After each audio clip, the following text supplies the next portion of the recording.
നമസ്കാരം. മലയാളി വാർത്തയിലേക്ക് സ്വാഗതം. യുവതിയെ ഭർതൃവീട്ടിൽ മരിച്ച നിലയിൽ കണ്ടെത്തി. മലപ്പുറത്താണ് സംഭവം. മലപ്പുറം വേങ്ങരയിലാണ് വളരെ നടക്കുന്ന നാടിനെ, നാട്ടുകാരെ, അതുമാത്രമല്ല ഉറ്റവരെയൊക്കെ നടക്കുന്ന സംഭവം ഉണ്ടായത്. ചെറൂർ മിനിക്കാപ്പ് സ്വദേശി നിസാറിന്റെ ഭാര്യ ജലീസയാണ് മരിച്ചത്. 31 വയസ്സുകാരിയാണ് മരിച്ചത്.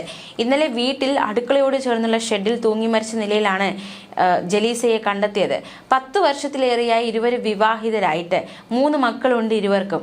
നിസാറിന്റെ വീട്ടിൽ വെച്ച് കഴിഞ്ഞ ദിവസം യുവതിയുടെ ബന്ധുക്കളുമായി ചില തർക്കങ്ങളുണ്ടായി. ഇതാണോ ആത്മഹത്യയിലേക്ക് നയിച്ചത് എന്ന കാര്യത്തിൽ ഒരു വ്യക്തത വരേണ്ടതായിട്ടുണ്ട്. യുവതിയുടെ മരണത്തിൽ ബന്ധുക്കൾ ദുരൂഹത ആരോപിച്ചു.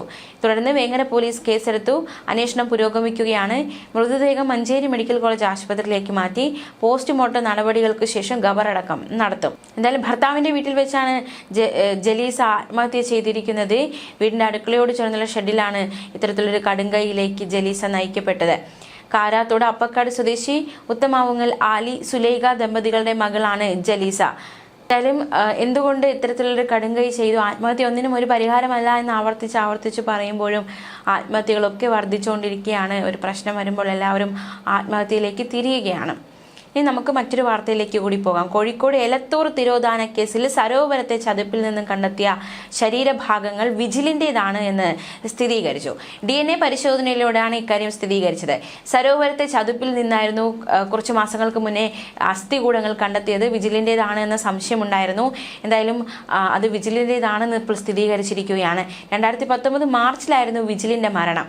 അമിത ലഹരി ഉപയോഗത്തെ തുടർന്ന് മരിച്ച വിജിലിന്റെ മൃതദേഹം ചതുപ്പിൽ താഴ്ത്തിയെന്നായിരുന്നു പിടിയിലായ സുഹൃത്തുക്കൾ പറഞ്ഞത്.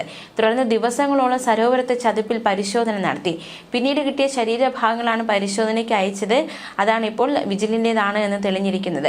പോലീസ് നടത്തിയ അന്വേഷണത്തിലാണ് സുഹൃത്തുക്കൾക്കൊപ്പമായിരുന്നു വിജിൽ അവസാനമായി ഉണ്ടായിരുന്നതെന്ന് കണ്ടെത്തിയത്. തുടർന്ന് കസ്റ്റഡിയിൽ ചോദ്യം ചെയ്തപ്പോഴാണ് ലഹരി ഉപയോഗിക്കുന്നതിനിടെ മരിച്ച വിജിലിന്റെ മൃതദേഹം സരോവരത്തെ ചതുപ്പിൽ കെട്ടിത്താഴ്ത്തിയെന്ന് സുഹൃത്തുക്കളായ നിഖിലും ദീപേഷും മൊഴി നൽകിയത്. പിന്നാലെ നരഹത്യ, തെളിവ് നശിപ്പിക്കൽ തുടങ്ങിയ വകുപ്പുകൾ ചുമത്തി രണ്ടുപേരെയും എലത്തൂർ പോലീസ് അറസ്റ്റ് ചെയ്തു. ഒളിവിൽ പോയ 2ാം പ്രതി രഞ്ജിത്തിനെ തെലങ്കാനയിൽ വെച്ച് അന്വേഷണ സംഘം പിടികൂടുകയുണ്ടായി. എന്തായാലും മാതാപിതാക്കളുടെ ഒരു കാത്തിരിപ്പ് അത് വിഫലമായിരിക്കുന്നു എന്ന് തന്നെ പറയേണ്ടിയിരിക്കുന്നു. ന്യൂസ് ഡെസ്ക് മലയാളി വാർത്ത.